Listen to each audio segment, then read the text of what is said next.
I had a discussion with my friend, and after that discussion, it made me realize something. Most people don't know what setting boundary is. So there's this colleague at work that has this habit that annoys me very, very much. And the habit is if he wants to call you, instead of like calling you, hey, hi, or calling you by your name, he do like this. Like instead of calling you by your name or like tapping you like this, or just like if he's trying to get your attention, he'll do something like this. I don't know, but that habit is very very it annoys me very very much. I don't know if it's because in my village we kind of associated that with if you want to call a dog, you do. Okay. I don't know if that's why I really hated it. But I realized that each time he did that, like if he's trying to get my attention and do that, I will kind of feel disrespected and stuff. I didn't like the feeling at all. So one day I had enough, that particular day I really had enough. And he wanted to come, he wanted to get my attention to talk about something and he did that again. So when I turned around, I told him I would prefer if he would call me by my name or maybe say hey, hi, because I knew that people usually forget my name. I don't know why, but the name Endurance, they usually like forget it.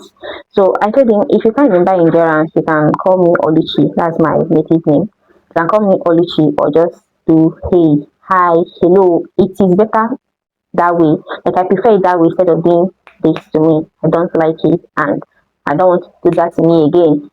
So he was taken back, he was shocked, and I mean, I believe in his mind, he was like, is it not like, it's not something serious, it's not so serious, why am I making a big deal out of it?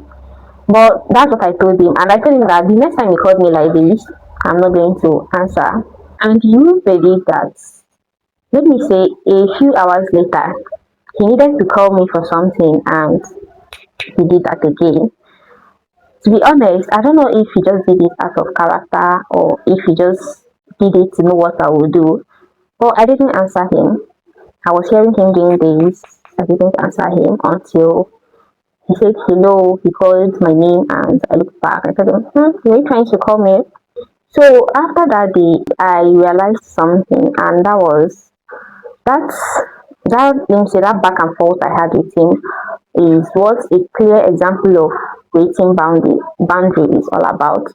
Like that was not me telling him what to do or what not to do. That was me knowing that if he did this is how I'm going to react. For the longest, I've thought that creating boundary is about telling people what to do and what not to do. But as I grew older, I realized that that was not what creating boundary is.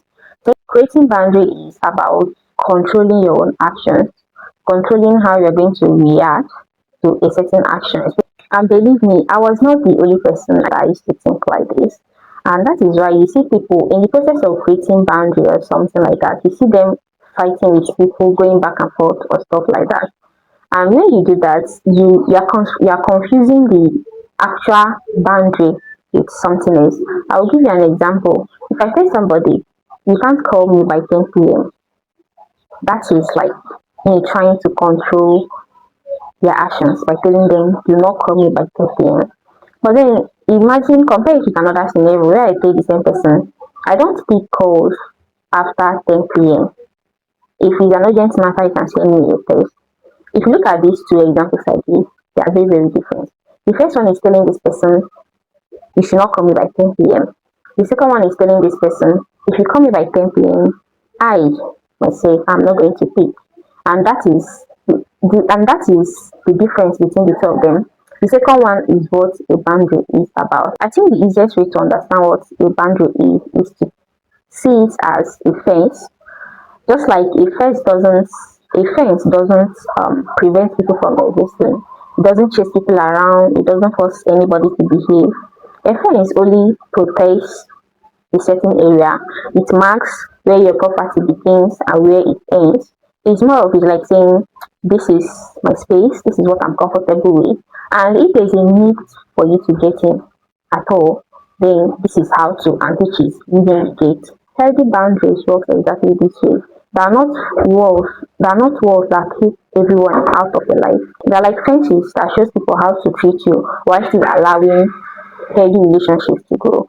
That's to tell you that creating a boundary does not mean that you have to fight with people. You don't have to be in bad terms with people unless they just want to perceive it that way. The truth is, most of us struggle because we don't exactly understand what creating a boundary is. We mostly mistake it with having to fight with people, having to tell people, I don't want you to do this, and because of that, you shouldn't do that. We mistake it with going back and forth with people, but no, that's not what it is. And I believe because of this feeling of trying to create boundary with people, I will eventually go into bad things with them. We struggle because of what people will think about us when we finally start creating these boundaries. You don't want to disappoint anyone and you don't want to look rude to people. So you just keep saying yes until you are tired and become resentful. And then you'll be wondering why everybody is taking advantage of you. The actual reason is because we are too afraid to start creating boundaries. We are too afraid to start speaking up for what you don't like because you don't actually know how to do it without sounding rude.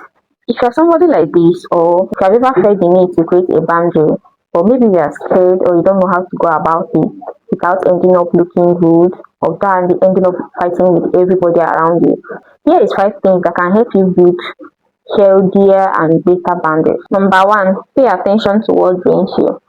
Every time you feel irritated, you feel resentful, or you feel drained after saying yes to something, that's a sign that a boundary is actually missing here. That's most likely pointing at a boundary that is missing in that particular place.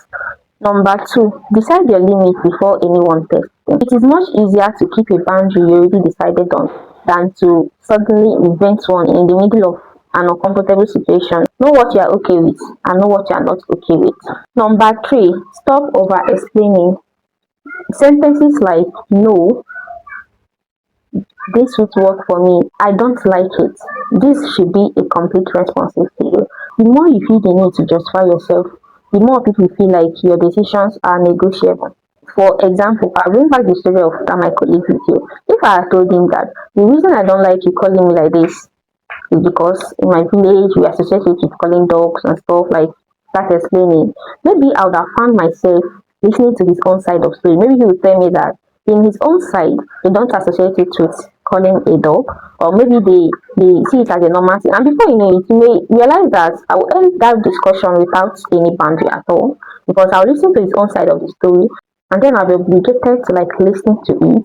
And at the end of the day, I'll try to keep peace, but the peace I'm keeping is not my own. It's the peace of the friendship, which is not how it's supposed to. Number four, be consistent. A boundary only works if you consistently keep it. For example, if I tell somebody that I don't take a call after 10 p.m. and he calls me today, I pick.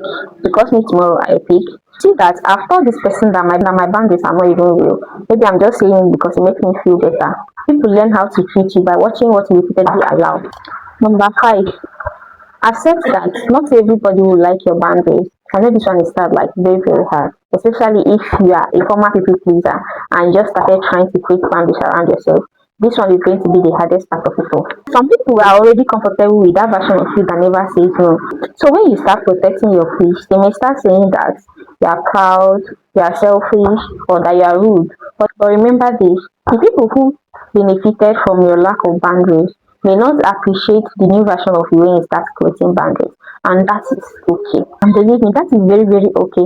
Because boundaries are not meant to make everyone happy. They are meant to make you happy, like you in particular. They are meant to help you live a healthier and more peaceful life. You know, looking back now, my colleague doing this, like tapping his fingers when he wants to call me, that's not actually the biggest lesson. I believe the biggest lesson in this story is that every time we stay silent about something that makes us uncomfortable, or something that makes us disrespected, that makes us feel disrespected or angry, we are silently teaching people that this is acceptable and they can continue doing it. Because after that day, my colleague didn't do that again. After he tried to call me and I didn't answer, he didn't do that again. And I believe that just showed him that this is not acceptable and you can't continue doing it. Setting boundaries isn't about changing people. It is about deciding how you will react when they don't change. And sometimes even the smallest sentence like I don't like that can be the beginning of respecting yourself a little more.